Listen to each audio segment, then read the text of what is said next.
Okay, so I think we should just start, and then hopefully the rest will jump in when they can, inshallah. Okay, so last few weeks we were speaking more about human development, and we spoke about the planes of development, the sensitive periods, the absorbent mind, and those are all kind of relevant to the early years.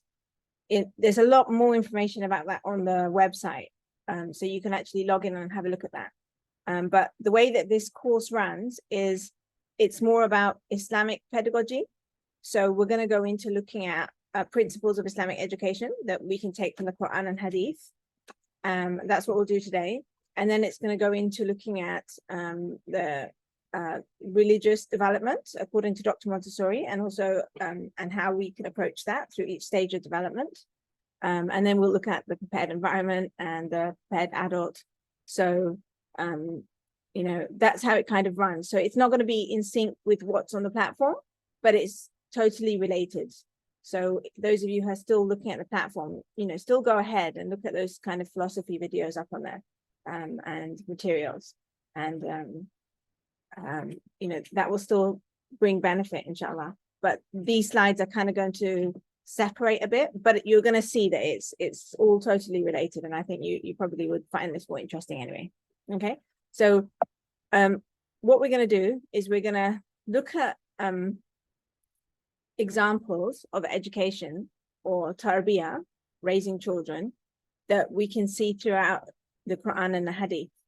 And you know, for us as Muslims, we know that the best of creation was Rasulullah sallallahu alaihi wasallam, and he was the best of example for how to be a fully functioning human being. And that example, it extended to every aspect of his life. So how to eat, how to talk to each other, how to be a husband, how to be a father, and so on, all aspects. And it also included how to be a teacher, or how to educate and nurture young children and people. Okay, so if we actually turn and look at the seerah, and we look at the examples that we have within the Quran, we actually have this very rich Islamic culture of education and nurturing and tarbiyah. But often it's missed because people are not emphasizing it enough, because we have all these new, you know, this generations that we live in, we have all this new flashy methods and flashy educational psychologists and so on. And so often we pay more attention to what they're saying or doing. And, you know, people are not really looking into the Quran and Hadith. So what I've done is I've selected a handful of principles that I think are really important for us who are working with young children to go through, to really understand, you know, these principles that are within our religion, and then also look at how we might be able to apply that to an education setting that we have set up. Okay, so the first concept that we see that is brought to us in the Quran and also in the Hadith is the fact that Islam is always promoting a holistic method of education. In Islam, the human being is not designed to be isolated and you know, focusing on one area which is in complete separation from any other area of development. If we look at our way of practicing Islam as adults, you'll see that every single thing that we do is integrated anyway, right? Our spiritual development, our, you know, if you look at Islam, Iman, Ihsan, you know, yes, they're separate aspects of our religion that, you know, you can refer to that hadith from Angel Jibreel, and you'll see they're separate aspects of our religion, but they're very much interconnected and they're very much intertwined. And when you look at those three aspects all together, they cover the holistic human being. So Islam covers, for example, fiqh, the rulings, how we interact with each other, how we, you know, the fiqh of ourselves, the fiqh of how we are with in a social group, the fiqh of how we are with our family, so on. Iman covers, so Islam is more outward stuff, but Iman covers more about our belief system, you know, our understanding of what's right and wrong, And then ihsan is more about the inner work. Okay, so when you have a system, a religious system which covers iman, Islam, and ihsan, it's covering the holistic human being. So this is one example that shows us that Islamic education is designed and intended to be something holistic that covers all aspects of the human being, including their spiritual development, their intellectual development, physical development, their social and emotional development. These are all aspects of human development that are emphasized within Islam, Iman, and Ihsan again and again. So, you know, and if you look at the Quran and you see how Allah subhanahu wa ta'ala talks about people from the past, you'll see that, you know, in all those history lessons he's giving us, there are elements that's for our emotional development, there are elements for our spiritual development, and then again, physical, social, intellectual, they're all included in that. Okay, so Islam is a very holistic religion, and therefore the model of education that comes out from Islam is a holistic model of education. So we're looking at nurturing the whole child, and we're looking at it in an interconnected and intertwined way rather than separate, where now we're going to focus on physical development, and then now we're going to have classes on emotional development. The way that Montessori does it is in every single lesson, there is emotional development, there is social development, there is intellectual development. They're all coming in. And that's very much an Islamic and prophetic model for education.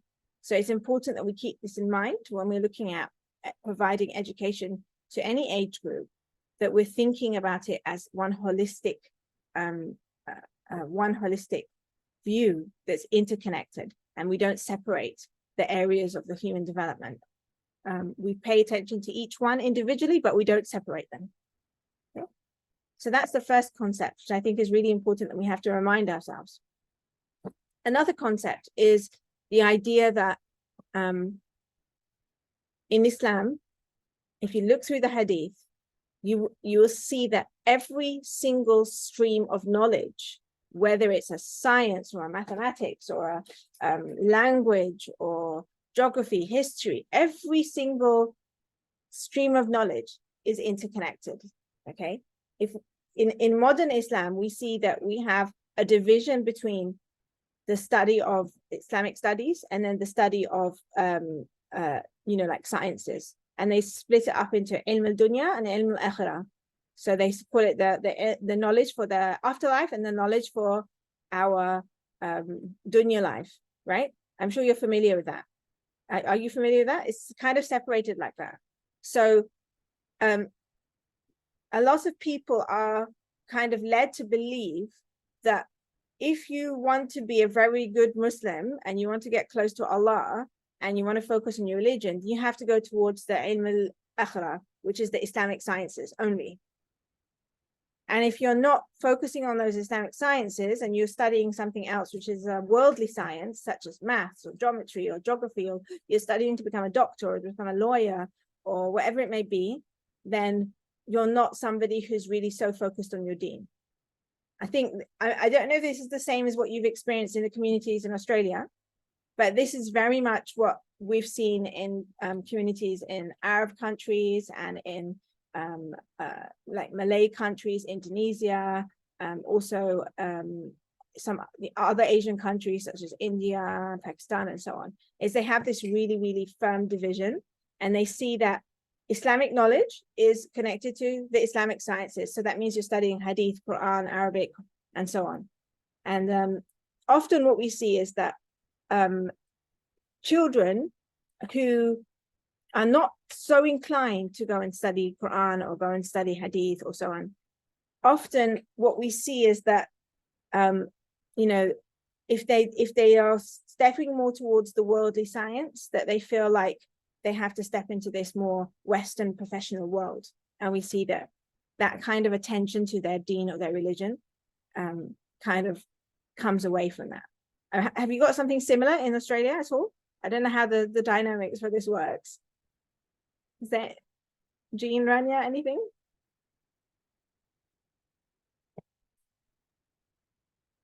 Yeah, I think we do.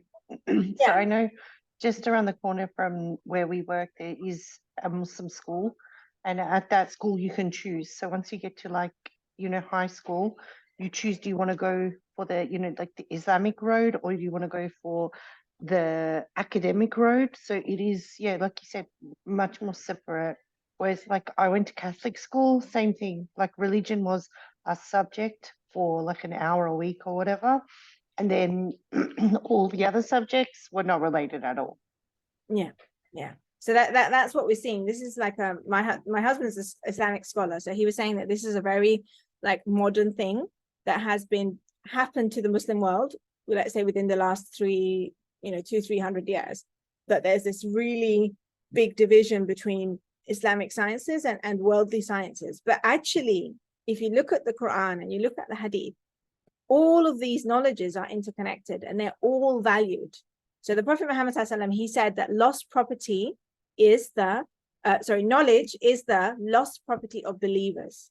And he said, travel to China to seek knowledge, even if it's as far as China, right? So at that time when the Prophet Muhammad was telling us to travel to China, we had, the Prophet was there, the Sahabas were there, the Islamic knowledge was there. What was the knowledge that we were going to get from China? It wasn't more hadith and more Quran, because it hadn't reached there yet, right? It was more knowledge about this universe, this world that we're living in, okay? Because every single aspect of knowledge that we can gain about the universe in which we're living is to reinforce our tawheed, to reinforce our connection to Allah subhanahu wa ta'ala, to reinforce our belief system. And as a Muslim community, we need people who excel in every single stream of science. And they excel at it with a good belief system and a good understanding of their religion. Okay, it shouldn't be that children have to make this choice that I'm going to become a doctor and therefore I'm not going to study Quran, I'm not going to study Hadith, I'm not going to study religion. And they go and become a doctor, but then they don't know their prayer very well, or they don't know their Quran very well, or they haven't fallen in love with their religion so well. Because then what we're creating is we're leading to the development of doctors who don't have that deep depth of religion within them. Okay, whereas at the time of scholars such as Imam Ghazali and other scholars, we can see that their doctors, their geographers, their scientists, they were all people of religion. They were all people who had this deep grasp of Tawheed, this deep grasp of Quran. And that's why they could further their studies to such a degree, because they had the Quran and the Hadith as the foundation of their knowledge. So the chart that I have here is actually from our cosmic education chart.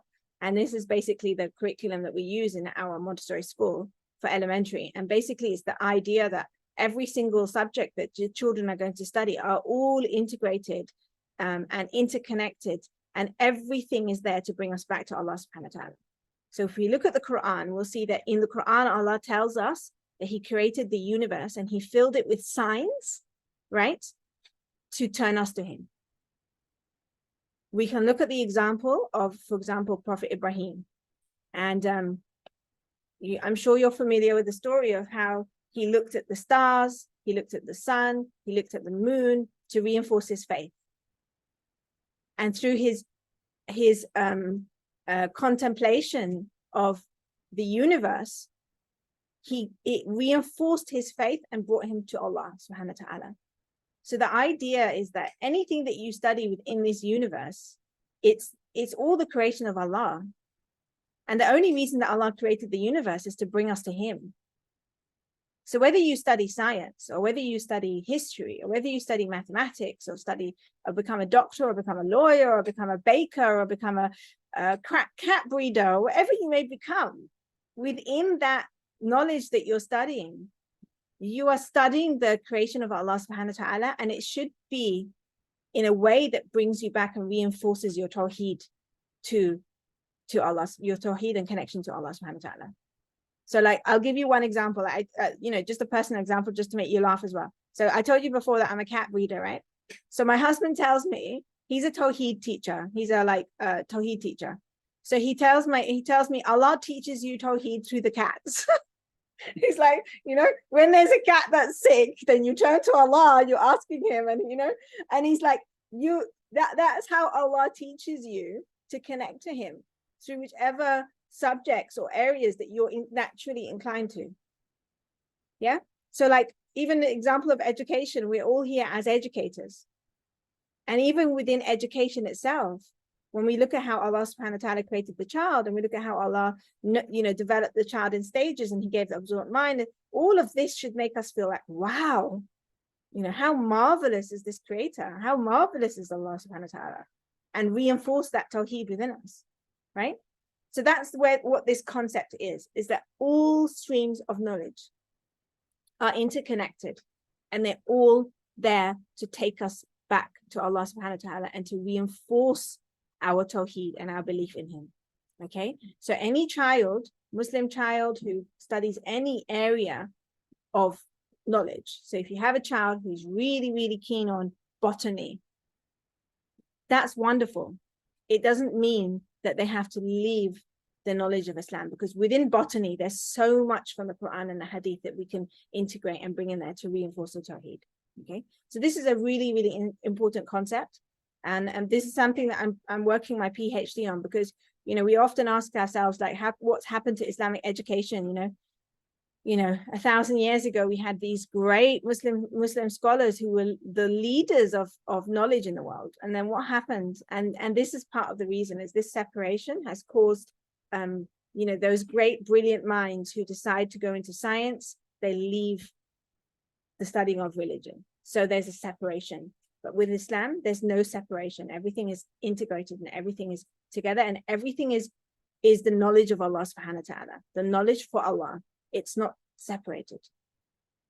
Okay, so another concept that we can find in the Quran and the Hadith, repeated over and over and over again, is the concept of tadarruj, which is that everything should be introduced step by step. Okay, we don't go to the child and just unload so much knowledge on them at one time. No, if you look at the example of the Prophet Muhammad ﷺ, and even how he interacted with his Sahaba, he gave the teachings of religion step by step, slowly by slowly. So at the time in the Seerah, at the time when the religion of Islam was first revealed, and the Sahabas who joined the Prophet Muhammad ﷺ, the things that they had to do were quite simple. It was just a simple step. And then as their faith was reinforced, and as they got stronger in their belief, then the things that were haram and halal became more, more defined and more detailed. And as they became better in their faith, the religion grew. So everything that was introduced to them was introduced step by step. And Allah subhanahu wa ta'ala tells us in the Quran, if only the Quran had been sent down to him at once, the disbelievers say, if only the Quran had been sent down to him at once. And then Allah subhanahu wa ta'ala replies and say, we have sent it as such in stages, so we may reassure your heart with it. And we have revealed it at a deliberate pace. So even the Quran that Allah subhanahu wa ta'ala revealed to us, he revealed it at a very deliberate pace and in stages and step by step. So this concept of tadarruj, most practitioners who are working with children, this is something natural that we do, is that we break things down into steps, right? And we do that, and this is one of the concepts of Montessori education. But what I want us to realize here, that when you do it, don't just think that you're doing this because it's good teaching or it's good pedagogy or it's Montessori. No, this is actually Quranic. When you break that, when you're working with the children and you break down the knowledge into manageable steps, which the children can, learn slowly, and you're taking them up this journey up the ladder, that is actually a prophetic and Quranic way of educating the human being, not just the child, but the whole human being. And that's how we see in the example of the Prophet Muhammad ﷺ, and also the example of how Allah subhanahu wa ta'ala sent down the Quran.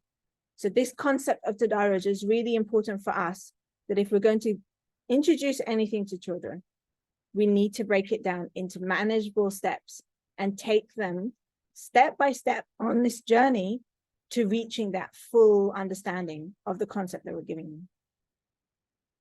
And this naturally will lead into starting from the simple and moving towards the complex. So in Montessori, we really, really emphasize this idea of simple to complex. And if you remember the practical life activities, you'll see they begin with things that are really, really simple and gradually get more complicated. And we see the same thing when in the sensorial area and the language and the math, everything is starting from the real simple and gradually, step by step, moving towards the complex. And this is also a prophetic principle of education.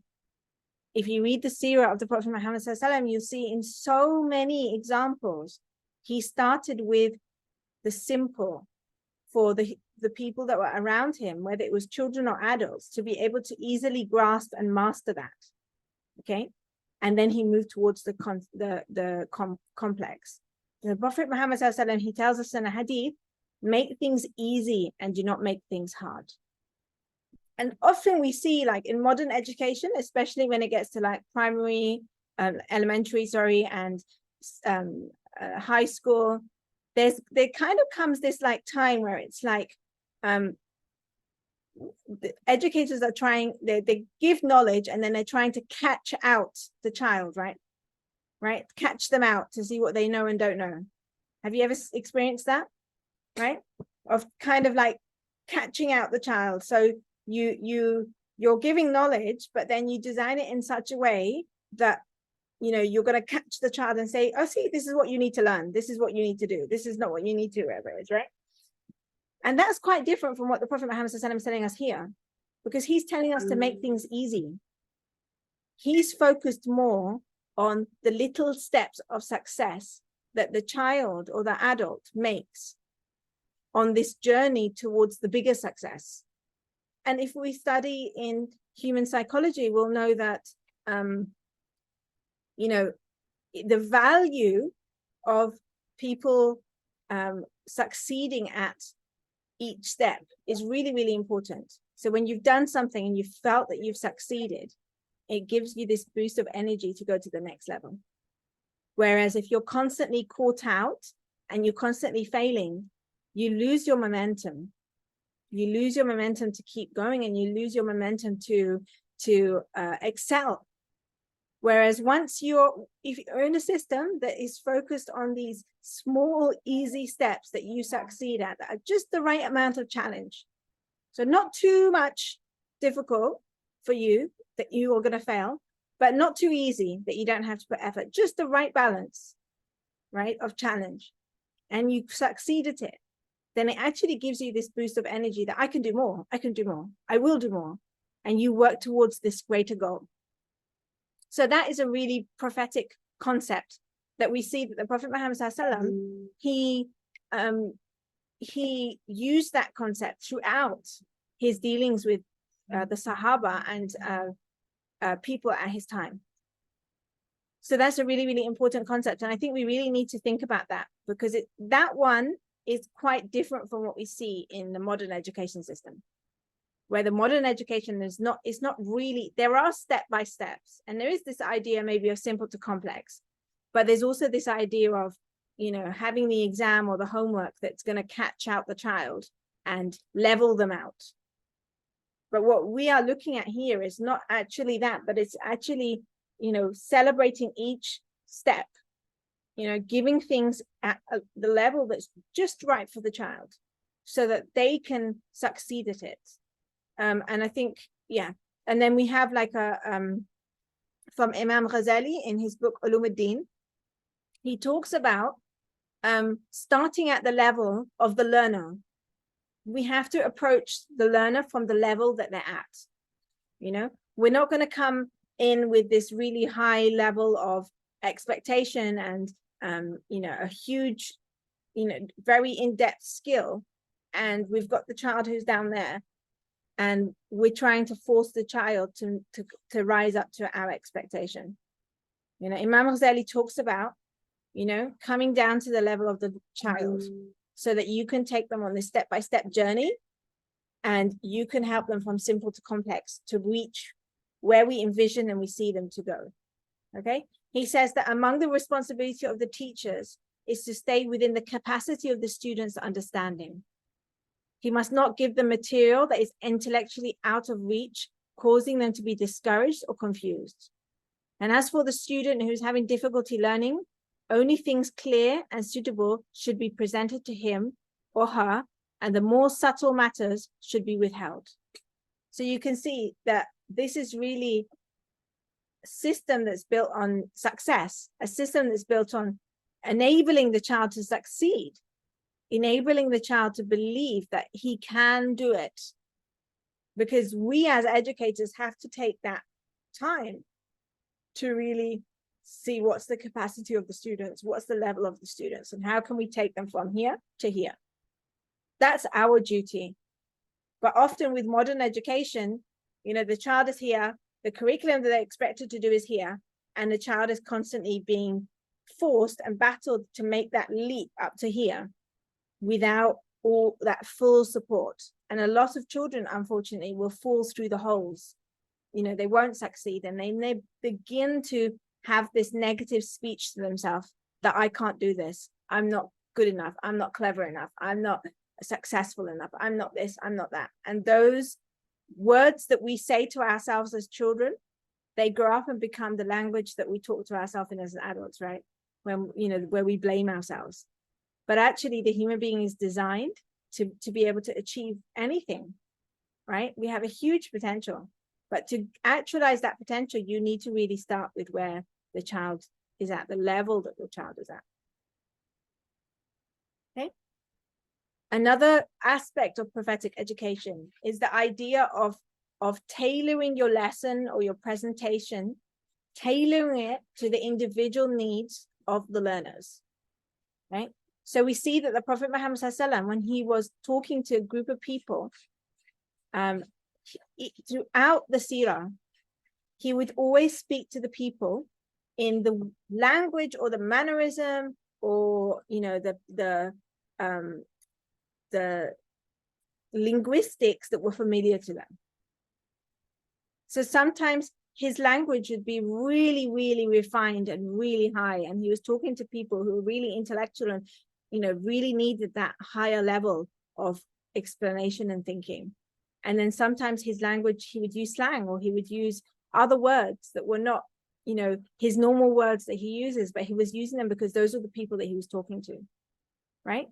And we can see that throughout the seerah of the Prophet, there are so many examples where he modified the way that he was teaching or introducing something so that he can make it something really easy for the learners that were with him to take on board.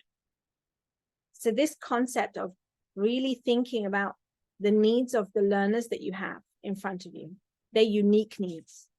There's the overall needs, yes, that every child has, but there's also the unique needs. Thinking of those unique needs of the learners and then tailoring whatever lesson that you're giving, tailoring it so that you can meet the needs of the people who are there. So I give an example of, for example, in our elementary classroom, you know, we might, you know, there's lessons that we give on grammar. So we might be talking, let's say we're talking about adjectives, okay? So if we've got a group of children and we've got children, you know, we've got like 5 or 6 children, and we know that we've got children who are interested in sports, or children who are interested in animals, or children who are interested in baking, whatever it may be. We're going to tailor that lesson about adjectives to pull in all of these children's interests and put in all of these children's focuses at this point of their life. This is very much a skill of the teacher, to not go to the children and just deliver whatever lesson that you've written, but instead, in that moment that you're with the children, you're very present with the needs that are coming out of the child at that point of time, and you tailor your lessons to meet those needs. Okay, so this is a Montessori concept as well. So in Montessori, we very much observe the children and take into consideration what their specific interests and their specific focuses are, so that when we deliver a lesson, whatever subject it may be in, we can pull in that interest, so that the children can have that very personal connection to whatever it is they're learning. And this is a really beautiful principle that we see the Prophet Muhammad SAW implement over and over again throughout the seerah, from the start of his work with his dawah of Islam until his death. Okay, so then we have another one, which is following the interest, which is very similar to what we just said now. And this just kind of leads on from that, which is that if we really going to tailor our lessons and presentations to our audience, then that means in effect, what we're doing is we're following the needs of the interest of the children. So I think a lot of you would have heard that we have a Montessori principle that's called follow the child. Have you heard that? Yeah. Follow the child is a very kind of like famous Montessori saying that, you know, and it's used a lot now in many different educational psychologies and approaches and so on. So this idea of follow the child. And if we look at Al-Bukhari and Muslim, we see that there's a hadith in which the Prophet Muhammad SAW said that everyone will find it easy, the actions for which he has been created. And this hadith is really talking about the fact that human beings, you know, we all have one purpose of creation that we've been created for. And we spoke about this earlier. We all have our purpose of creation, which is to get to know Allah, to worship Allah subhanahu wa ta'ala, right? That's the main purpose of our creation. And we have our roles, such as being stewardess of the earth, and also inheritors of knowledge and observers of nature. So these are all purposes that we share, that are universally shared to all of us. But each and every single human being also has a unique capability or talent or interest that's given to them. So Allah subhanahu wa ta'ala, he creates us with this uniqueness so that we can have a special role that we play in humanity. So you may have like someone, like for example myself, you know, from a very young age, my interest has been in education, right? So as I study education, and I studied Montessori, and I studied, you know, different modes of education and so on, and I became a teacher, it was a very natural thing for me to do. Okay, so this is what we're talking about. The Prophet said, you will find easy the actions for which you've been created. So part of my unique plan that Allah has given me is to be an educator.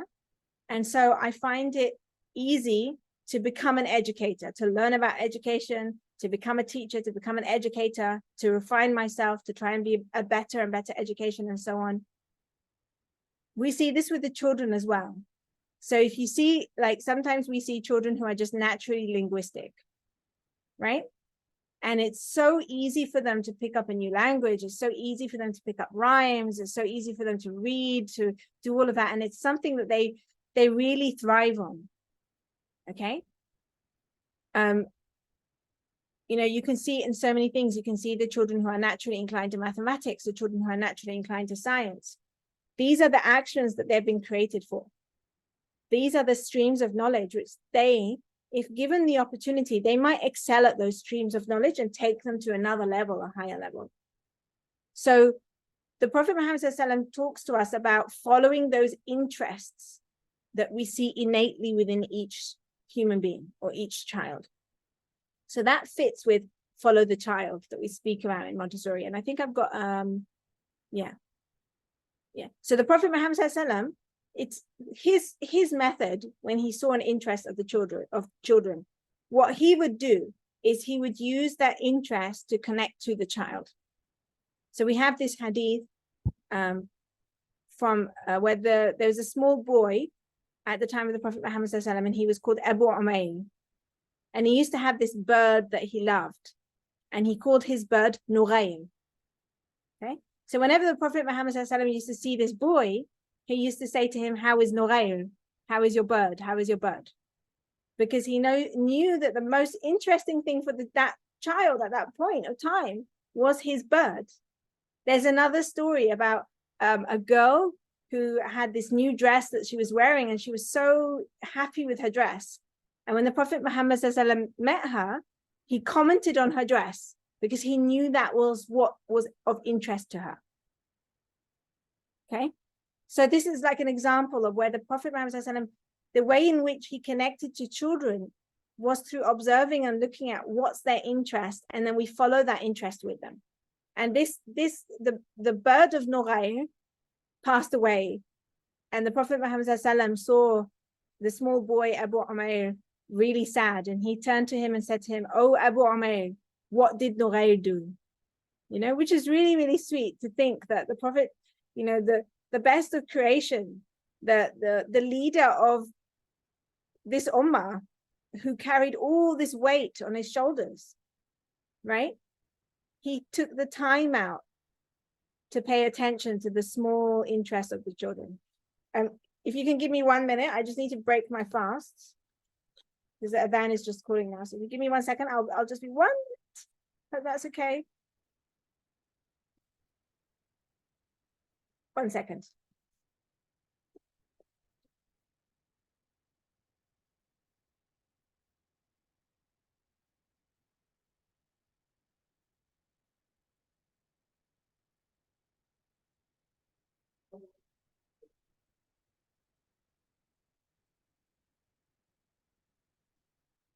Okay, I'm just trying to put my camera on again now. To put it on. Hold on. I might have to.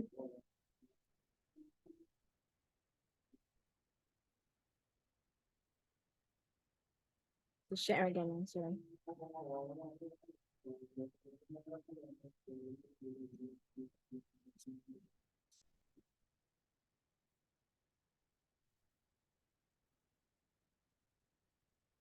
Can you see the PowerPoint? Yeah. Okay. So yeah, so this idea of connecting through the interest, and we also see that not only did the Prophet Muhammad connect to the children through their interest, but he also observed their talents. He observed their talents, and then he gave them advice and direction so that they can explore their talents further. And we can see this in the example of a small Sahabi who was called Zayd ibn Thabit, and he was a young boy, and he was really like linguistically inclined, very, very talented in language. And the Prophet Muhammad he sent this Zayd bin Thabit to go and learn Hebrew and study the writing of the Jews. So not only did he study his writing of Arabic and so on and learn the languages that were around them, but he also sent him to go and study the languages of others. And when I talk about this one, sometimes when we have like other people who have Muslim schools and like madrasas or Quran schools or Islamic schools, and I ask them, how many times do we actually see the talent in children, and then we send those children to go and study a stream of another language or something that it's not Islamic at all, but here we've got the Prophet sent the child to learn Hebrew, this young teenager to learn Hebrew. That's not a Quranic language, is it? It's not a language that's needed to become a religious Muslim, but he sent him to learn Hebrew because Hebrew is also part of our humanity. So the Prophet would encourage the children to learn everything, not just the Islamic sciences. And this goes back to what we were saying earlier, that there's no separation. For the Prophet Muhammad, there's no separation. He sent one of his own small Sahabi to go learn Hebrew because there's a lot of benefit that can come from having somebody who's learned Hebrew because of the dawah, for example, and the communication and so on. But this really points out to us this idea that when you see a talent that Allah subhanahu wa ta'ala has given a child, the prophetic example would be to support that child in excelling in that talent.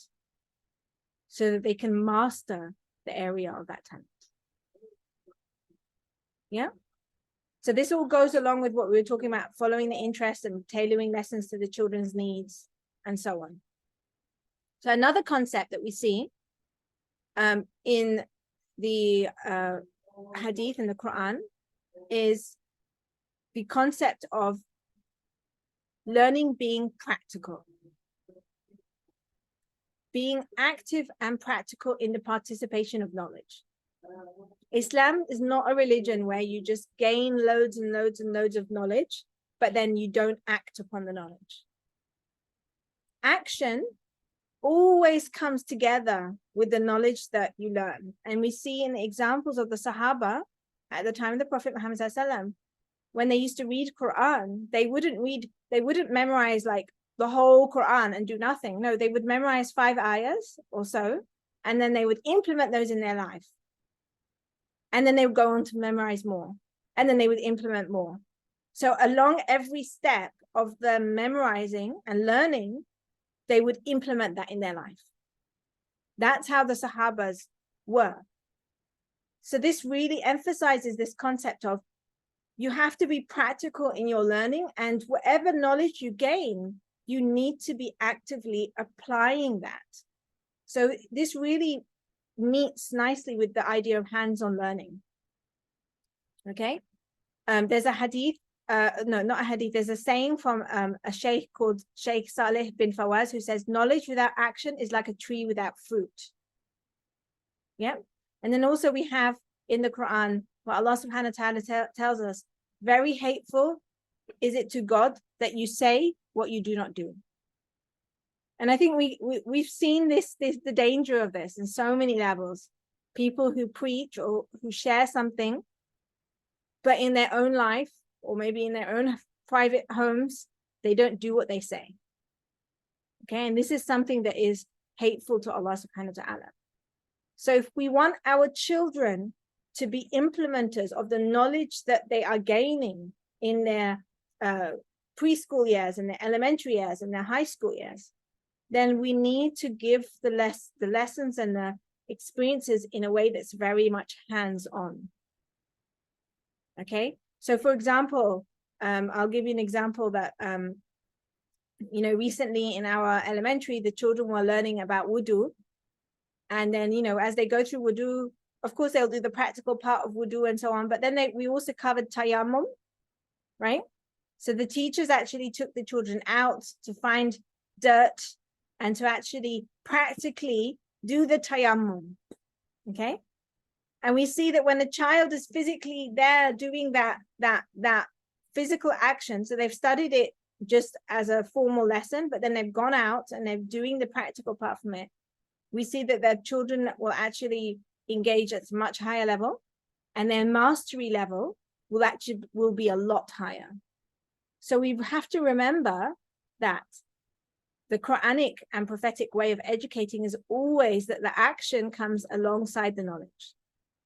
Don't just teach to the child's intellect, but leave their body out, because the human being it's one whole integrated body.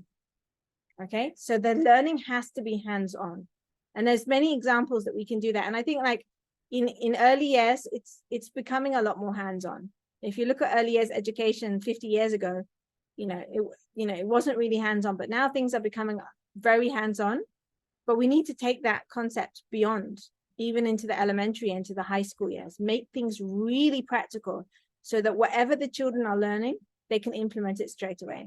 The way that we do hadith at Rumi Montessori is that the children will have one hadith that we introduce every week. And that hadith is usually a very practical and social hadith. So something like, smile is a charity. So we introduce the hadith, but then we spend the whole week putting it into action. So the children are learning the hadith, but then it's alongside actually implementing. And by the end of the year, the children are implementing all of these, prophetic advices from the hadith to help each other, to not be angry, to smile at each other, and so on. And it's really, really beautiful when you introduce it in this way. And this also goes along with the idea of whatever you learn, implementing it. This goes together with what we've just said. But the Prophet Muhammad SAW, he told us, learn what you wish to learn, for Allah, the Mighty and the Majestic, will never grant you benefit until you act on what you know. Okay, so that really emphasizes again of the importance of the practical element of knowledge, the hands-on part, making it hands-on and practical so that the child gets accustomed to learning and acting at the same time, and we don't have those two separated. Okay, with the exam-based model, we often see that you're learning all these things and you're just memorizing them to fill up a paper, but it doesn't become part of you. But for knowledge to become part of the child, they need to act upon it. Okay, another concept that we see that comes to us again and again in the Quran and the Hadith is the idea of using storytelling to introduce new concepts and knowledge to children and adults as well. But, you know, we're talking about children here. So storytelling.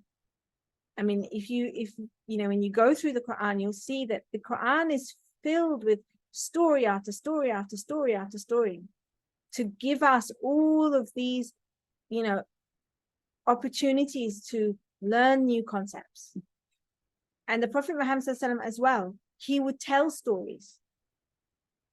So as educators, I'm sure many of us use stories, but if we take this on as a prophetic method and we think that this is part of the Sunnah and this is part of the Quran, this character of using storytelling to introduce concepts to children, then we can bring that along with our children, in our interaction with children, that we're always using storytelling so that it's easy for them to grasp concepts.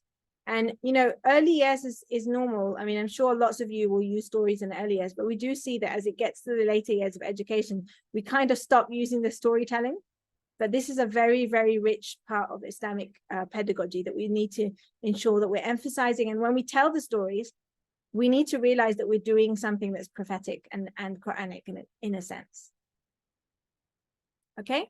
Another aspect that we see for Islamic education, especially when it comes to the later years, so maybe not so much with the younger ones, but when it comes to the older ones, is discussing and questioning the knowledge.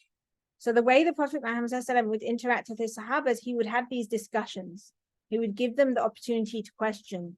They were always shy to question him, but he would encourage the questioning. And we see that also in the Quran, that Allah subhanahu wa ta'ala, sometimes the way that he gives us the knowledge in the Quran is he's questioning us. Did you not see? Do you not understand? Did you not hear about this? You know, there's opening up this discussion and dialogue so that we can have this free flow of sharing of knowledge. And that is a really important tool to use. And, you know, if you look at like mainstream education, especially with the later years, it's often the adult is just teaching and there isn't so much discussion. But when we open this dynamic environment where the children can be questioning and discussing the knowledge they get, then it's much more fruitful. Another concept, let me just check because we're running out of time. I just want to check. So we just got 2 more. Okay. So another concept that I wanted to share is this idea of being firm, but also kind.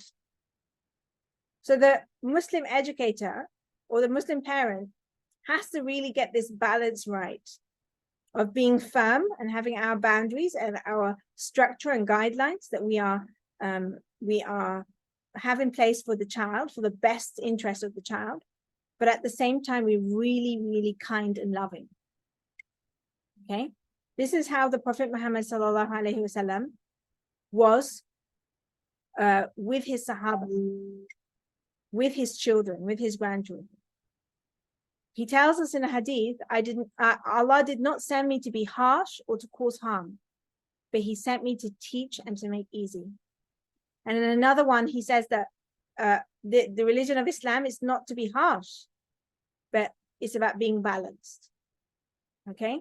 So this is a really like nowadays it's really popular to see like positive parenting, right? Positive discipline, you know, kind parenting. We see all of these new terms that are popping up, right? That are about being kind. But we have to remember that within that kindness is our responsibility is also to have the firmness, to also have that firm boundary. Okay?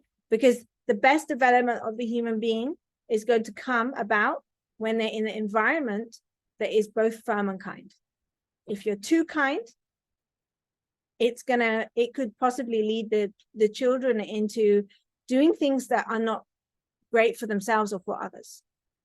And if we're too firm, we're going to hold them back from really reaching their full potential. So you have to really come to this balance of being firm and kind. And the Prophet Muhammad ﷺ was the exact, precise balance. And what I tell my teachers and the educators who train under me is, you're on this journey of finding this perfect balance. And once you find the perfect balance, everything will fall into place. Yeah. So this is another concept. And then we have the last one, which is respect for the child. When I talk about respect for the child, it's not really something new. But if we think about the Christian approach, the church approach to education, for example, especially with colonization and everything that went on, there was absolutely no respect for the children, right? If you think about education 100 or 200 years ago in the Western world, the child was not respected. The child was, seen but not heard. Okay, but the Prophet Muhammad sallam, thousands of years ago, he was that perfect example of being somebody who had respect for the child, honored the child as this full human being.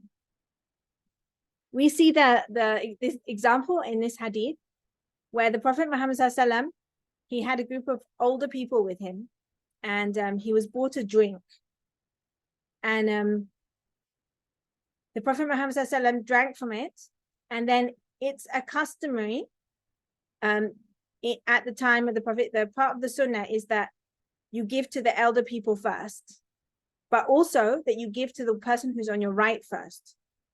So there's a respect, a social respect, the elders go first.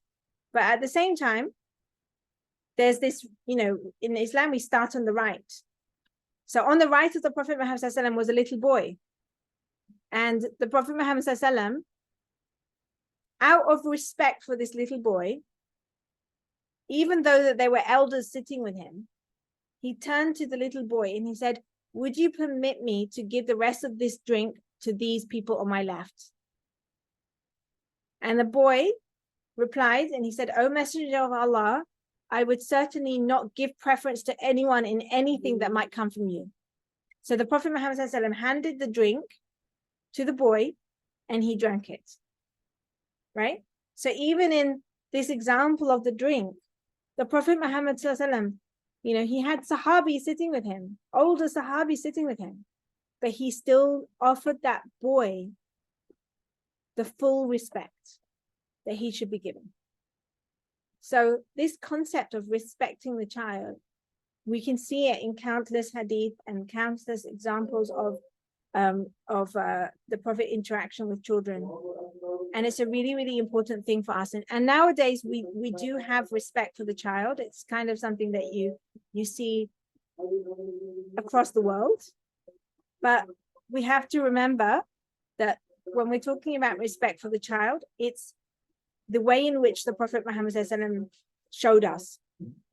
Having this deep respect for the child as this human being and the great person they're going to be in the future.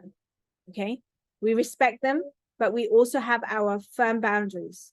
We interact with them with love, but we have our firm boundaries. So the respect does not go overboard, as in we respect the child, therefore we let them do what they want to do. No, it's always within the firm boundaries. Okay? So these are like principles of Islamic education. Just a few of them. There's a lot more actually, but just a few of them that I really like to bring in when I'm talking to teachers, because I think it's important that all of these aspects of good pedagogy that we learn, whether it's through Montessori or it's through something else that you learn, if it's good pedagogy, most often there'll be a root of it in our Islamic tradition.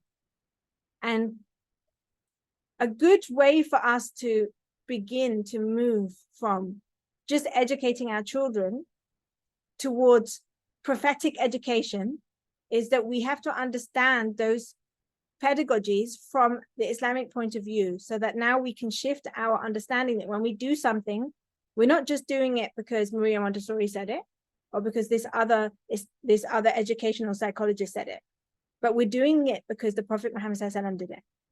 We're doing it because it's within the Quran. So we shift our intention.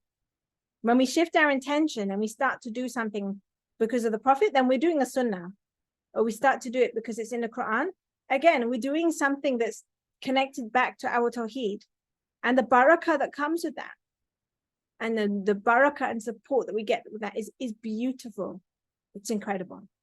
So it's really important that we refocus our attention and bring ourselves back to doing things.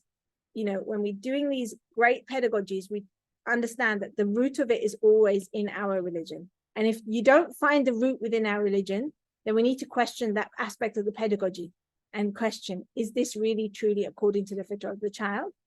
Because everything that is of good educational pedagogy, you will usually find the root is within the Quran and Hadith as well. Okay, so now we have like an activity, which is to take one principle of Islamic education and discuss it in groups and give examples of how it's implemented in Montessori. So usually what I would do is actually, when I do this course, we have like quite a lot of people, so they go into groups and then they'll choose one like Tadarruj or Firm but Kind, and then they would look at how it's within the Montessori philosophy. So would that be useful for you as a group? Or would it be more useful that you change this activity and you do something more like looking at which ones you are implementing within your Ummah Jameelah? I think that might be more beneficial, right? Yes? So what would be good, I think, is that if you set another time, because it's already 7:35, well, 9:35 for you guys.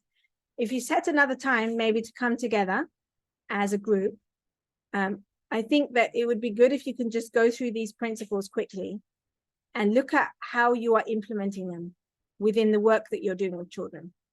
And then maybe look at the ones that you feel you're implementing well enough, the ones that need work on, and then the ones that you haven't even started on yet.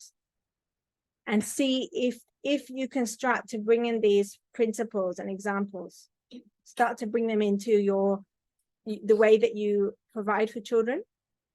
Because trust me, once you do that, the flow of barakah is really, really quite incredible. Okay? So I'll leave this activity as one of the ones that you could do together as a group. Are there any questions that have come up from this today? No questions? No? Rania, no questions? Tani, no questions? No? Okay, lovely. So from what Gina said, there's not going to be a session for the next 2 weeks. I'll put the recording, I'll link you the recording, and I'll send you a little bit more to read on this. But if you can try and make some time to talk about, you can talk about it now if you want to, but if you can try and make some time to talk about these principles, and then share with me what you've come up with, I think that would be really, really beneficial, inshallah. Okay. Okay, anything else? Anything else from me? Or shall we end here? All good. Jazakallah khairan. Thank you so much. Thank you so much. Okay, Jazakumullah. so, Assalamu okay then, thank you. Take care. I'll see you after 3 weeks. Just give me the exact date, Jean, so that I can make sure that I'm available. Okay, take care. Inshallah. Thank you, everybody. Inshallah. All Night. right. Assalamu alaikum. Wa alaikum salam.